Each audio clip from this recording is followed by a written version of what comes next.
Hello, എല്ലാവർക്കും മണി ടോക്കിൻ്റെ മറ്റൊരു വീഡിയോയിലേക്ക് സ്വാഗതം.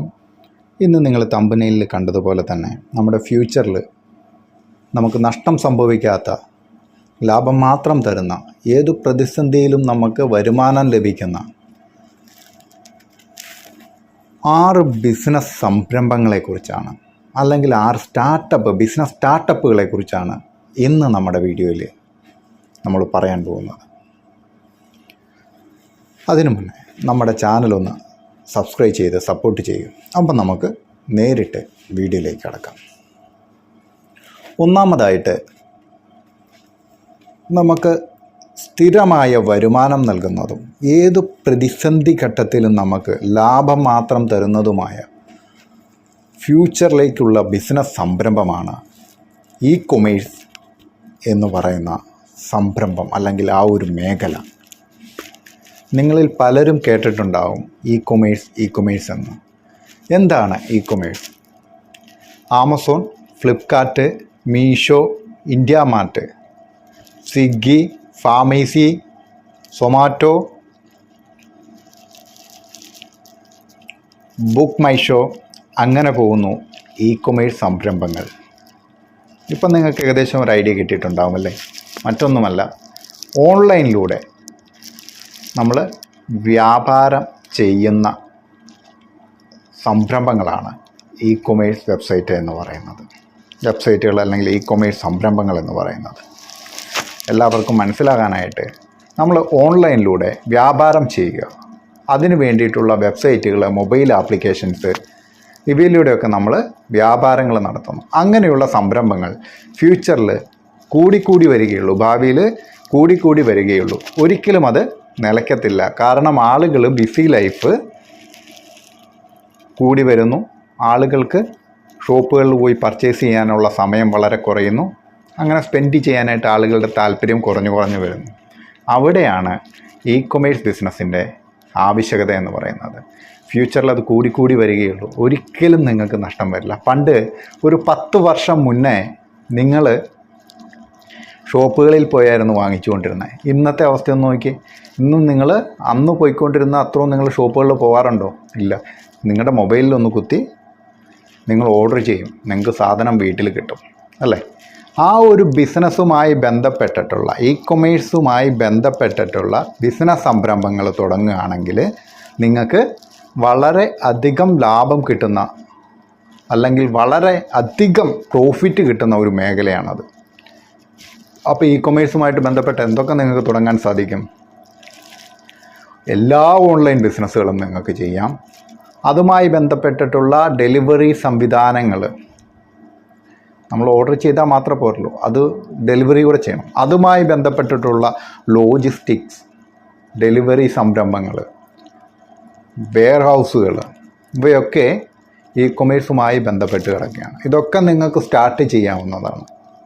അതിൻ്റെ ഫ്രാഞ്ചൈസി ആയിട്ടോ, അല്ലെങ്കിൽ ഏജൻസി ആയിട്ടോ, അല്ലെങ്കിൽ സ്വന്തമായിട്ടോ നിങ്ങൾക്ക് ചെയ്യാവുന്ന കാര്യങ്ങളാണ് ഇ കൊമേഴ്സ് മേഖലയുമായി ബന്ധപ്പെട്ടിട്ടുള്ളത്. രണ്ടാമതായിട്ട് ഉള്ള ഒരു ബിസിനസ് സംരംഭ മേഖല എന്ന് പറയുന്നത് ട്രാൻസ്പോർട്ടേഷൻ മേഖലയാണ്. അപ്പം ട്രാൻസ്പോർട്ടേഷൻ മേഖല എന്ന് പറയുമ്പം നിങ്ങൾ ചിന്തിക്കുക, എന്തൊക്കെ ഒത്തിരി ട്രാൻസ്പോർട്ടേഷൻ മേഖല വരും? നമുക്ക് യാത്ര ചെയ്യണം, സാധനങ്ങൾ അങ്ങോട്ടും ഇങ്ങോട്ടും കൊണ്ടുവരണം, ഒരു സ്ഥലത്തു നിന്ന് മറ്റൊരു സ്ഥലത്തേക്ക് നമ്മുടെ കയ്യിലുള്ള സാധനങ്ങൾ കൊടുത്തു വിടണം, അല്ലെങ്കിൽ വാങ്ങിച്ചു കൊണ്ടുവരണം അല്ലേ? ഇതെല്ലാം ട്രാൻസ്പോർട്ടേഷൻ മേഖലയാണ്. അതൊക്കെ നാളെയും ആവശ്യമുള്ള മേഖലയാണ്. നമ്മളിപ്പോൾ ഇ കൊമേഴ്സ് സൈറ്റ് തുടങ്ങിയെന്നും പറഞ്ഞ് ഈ സാധനം ഓൺലൈൻ വഴി നമ്മുടെ കയ്യിൽ കിട്ടും, പണം കിട്ടും, ബാക്കിയുള്ള സാധനങ്ങൾ നമുക്കിപ്പോൾ കിട്ടാറായിട്ടില്ല. അപ്പം നമ്മൾ ഓർഡർ ചെയ്തു, സാധനങ്ങളൊക്കെ ആയി, അത് വരണമെങ്കിൽ ട്രാൻസ്പോർട്ടേഷനും കൂടെ കൂടണം. നമ്മളൊരു സ്ഥലത്തു നിന്ന് മറ്റൊരു സ്ഥലത്തേക്ക് നമുക്ക് യാത്ര ചെയ്യാൻ ആവശ്യമാണ്. അതുപോലെ സാധനങ്ങൾ കൈമാറ്റം ചെയ്യാനായിട്ടും ട്രാൻസ്പോർട്ടേഷൻ ആവശ്യമാണ്. ശരിയല്ലേ? അപ്പം ഈ ഒരു ബിസിനസ് മേഖലയും നല്ല ലാഭം തരും, ഒരിക്കലും ഇതിൽ നഷ്ടം വരത്തില്ല എന്നും നിലനിൽക്കുന്ന ഒരു ബിസിനസ് മേഖലയാണ് ട്രാൻസ്പോർട്ടേഷൻ എന്ന് പറയുന്നത്. ഇവിടെ എന്തൊക്കെ കാര്യങ്ങൾ നിങ്ങൾക്ക് ചെയ്യാം? ഒന്നെങ്കിൽ നിങ്ങൾക്ക് വാഹനങ്ങൾ വാങ്ങി വാടകയ്ക്ക് കൊടുക്കാം, റെൻറ്റിന് കൊടുക്കാം, അല്ല ലീസിന് കൊടുക്കാം. ഒന്ന്. രണ്ടാമത്, ഒരു ട്രാൻസ്പോർട്ടേഷൻ ഏജൻസി നടത്താം, അല്ലെങ്കിൽ കാർഗോ അല്ലെങ്കിൽ കൊറിയർ സർവീസ് നിങ്ങൾക്ക് നടത്താം. അതുമല്ലെങ്കിൽ ടാക്സി സർവീസുകൾ നടത്താം. അങ്ങനെ ഈ മേഖലയുമായി ബന്ധപ്പെട്ടിട്ടുള്ള എല്ലാ ബിസിനസ് സംരംഭങ്ങളും, ട്രാൻസ്പോർട്ടേഷൻ മേഖലയുമായി ബന്ധപ്പെട്ടിട്ട് കിടക്കുന്ന ബിസിനസ് സംരംഭങ്ങളെല്ലാം നല്ല ലാഭം കിട്ടുന്നവയാണ്. ഇനി നമുക്ക് അടുത്ത മൂന്നാമത്തെ മേഖല ഏതാണെന്ന് ചോദിച്ചു കഴിഞ്ഞാൽ, ഇത് ഒരിക്കലും നിൽക്കാൻ പോകുന്നില്ല, നിലനിൽപ്പല്ല, നിലയ്ക്കാൻ പോകുന്നില്ല. ഈ ബിസിനസ് വളരെയധികം ലാഭമുള്ള ബിസിനസ്സാണ്. എല്ലാ ആളുകളും ഇതിൻ്റെ ഉപഭോക്താക്കളാണ്. ഏതാണെന്നല്ലേ? ഹെൽത്ത് കെയർ മേഖല. ഹെൽത്ത് കെയർ സെക്ടറിൽ ധാരാളം വികസനങ്ങളും മാറ്റങ്ങളും വന്നുകൊണ്ടിരിക്കുകയാണ്. ആരോഗ്യ മേഖല വളരെയധികം മാറ്റങ്ങൾക്ക് വിധേയമാണ്. അവയും ഒരിക്കലും നിലയ്ക്കുന്നില്ല. അവയിൽ നിന്നുള്ള ലാഭം എന്നും കിട്ടിക്കൊണ്ടേയിരിക്കും. എന്നും ലാഭം കിട്ടുന്ന മേഖലയാണ് ആരോഗ്യ മേഖല, അല്ലെങ്കിൽ ആരോഗ്യ സംരക്ഷണ മേഖല എന്ന് പറയുന്നത്. അത് ഹോസ്പിറ്റലുകൾ തുടങ്ങിയിട്ടാകാം, മെഡിസിൻസ് ഉൽപ്പാദിപ്പിച്ചുകൊണ്ടാകാം, അല്ലെങ്കിൽ ഫാർമസി തുടങ്ങിയാകാം, ക്ലിനിക്ക് തുടങ്ങിയാകാം, അല്ലെങ്കിൽ അതുമായി ബന്ധപ്പെട്ടിട്ടുള്ള ഉപകരണങ്ങൾ നിർമ്മിക്കുന്ന സ്ഥാപനങ്ങൾ തുടങ്ങിയാകാം. ഗ്ലൗസുകൾ, അതുപോലെ അവിടെയുള്ള എക്യുപ്മെൻറ്റ്സുകൾ, ഇതൊക്കെ നിർമ്മിക്കുന്ന സ്ഥാപനങ്ങളാകാം. അവയെല്ലാം ഇതോടനുബന്ധിച്ച് തന്നെ നിലനിൽക്കുന്ന നല്ല പ്രോഫിറ്റ് കിട്ടുന്നതാണ് ഈ ഹെൽത്ത് കെയർ മേഖലയുമായി ബന്ധപ്പെട്ട് തുടങ്ങുന്ന ബിസിനസ് സംരംഭങ്ങൾ. അടുത്തത് നമുക്ക് എല്ലാവർക്കും അറിയാം, ആവശ്യമുള്ളതാണ്. ഇതില്ലാതെ നമുക്ക് ഒരു നിമിഷം പോലും നമുക്കിപ്പം ഈ നിലവിലെ സാഹചര്യത്തിൽ മുന്നോട്ട് പോകാനായിട്ട് കഴിയില്ല. ഫുഡാണ്.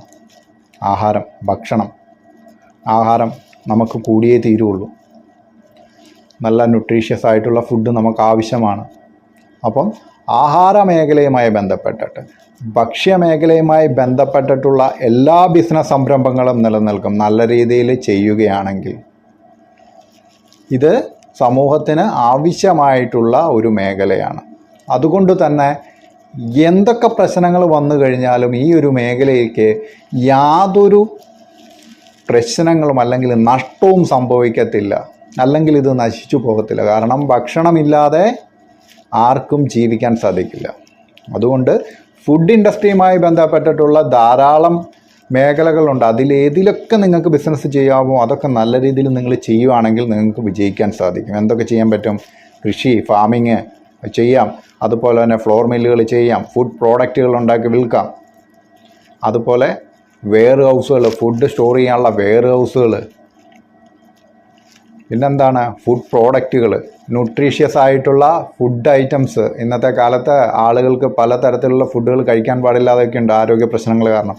അപ്പം അത് റിലേറ്റഡ് ആയിട്ട് ഹെൽത്തും ഫുഡും കമ്പൈൻ ചെയ്തുകൊണ്ടുള്ള പ്രോഡക്റ്റുകൾ, അതായത് ആളുകളുടെ ഓരോ അസുഖങ്ങൾക്കനുസരിച്ചിട്ടുള്ള ഫുഡുകൾ, അത് റെഡി പാക്കുകളാക്കി തയ്യാറാക്കുക, ഇൻസ്റ്റൻറ്റ് ഫുഡുകൾ തയ്യാറാക്കി വിൽക്കുക. ഇതൊക്കെ ഈ മേഖലയുമായി ബന്ധപ്പെട്ട് നിങ്ങൾക്ക് ചെയ്യാൻ കഴിയുന്ന ബിസിനസ്സുകളാണ്. അടുത്ത ഒരു മേഖലയാണ്, അതും ഒഴിവാക്കാൻ കഴിയില്ല ഇന്നത്തെ സാഹചര്യത്തിൽ. നമുക്ക് വസ്ത്രം വേണ്ടേ? ആ ഒരു മേഖലയും എല്ലാ കാലവും നിലനിൽക്കുന്ന ഒരു മേഖലയാണ്. ടെക്സ്റ്റൈൽ ഇൻഡസ്ട്രി, ഗാർമെൻറ്റ്സ്, പലതരത്തിലുള്ള തുണിത്തരങ്ങൾ, അതുമായി ബന്ധപ്പെട്ടിട്ടുള്ള ഷോപ്പുകൾ, ഫാക്ടറികൾ, റീസെല്ലിംഗ് ബിസിനസ്സുകൾ, ഇതൊക്കെ ഈ ടെക്സ്റ്റൈൽ മേഖലയുമായി ബന്ധപ്പെട്ട് കിടക്കുന്നതാണ്. ഇവിടെയൊന്നും ഈ ബിസിനസ് മേഖല ഒരിക്കലും തകർച്ചയിൽ പോകില്ല. ഇതെന്നും നിലനിൽക്കുന്ന ബിസിനസ് മേഖലയാണ്. ഇവിടെയൊക്കെ നമ്മൾ നല്ല നല്ല ഉൽപ്പന്നങ്ങളും നല്ല നല്ല ആശയങ്ങളും സമന്വയിപ്പിച്ചുകൊണ്ട് നിങ്ങൾക്ക് പുതിയ വിപണി കണ്ടെത്താൻ കഴിയും. ഇതിലെല്ലാം ഇവിടെയൊക്കെ നല്ല അവസരങ്ങൾ ഒരുപാടുണ്ട്. ആ അവസരങ്ങൾ പ്രയോജനപ്പെടുത്തുക. അടുത്ത ഒരു മേഖല എന്ന് പറയുന്നത് വരും തലമുറയ്ക്ക് ഒരുപാട് പ്രയോജനം ചെയ്യുന്ന, അല്ലെ ആവശ്യമായി വരുന്ന ഒരു ബിസിനസ് മേഖലയാണ്. അതുപോലെ ഒരുപാട് വരുമാനം ലഭിക്കുന്ന ബിസിനസ് മേഖലയാണ് IT എന്ന് പറയുന്നത്. Information technology.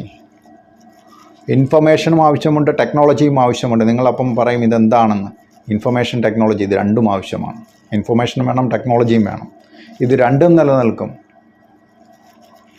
ഈ മേഖലകളിൽ, ഇൻഫർമേഷൻ ആൻഡ് ടെക്നോളജി മേഖലകളിൽ വ്യവസായങ്ങൾ വരണം, വ്യവസായ സ്ഥാപനങ്ങൾ വളരും.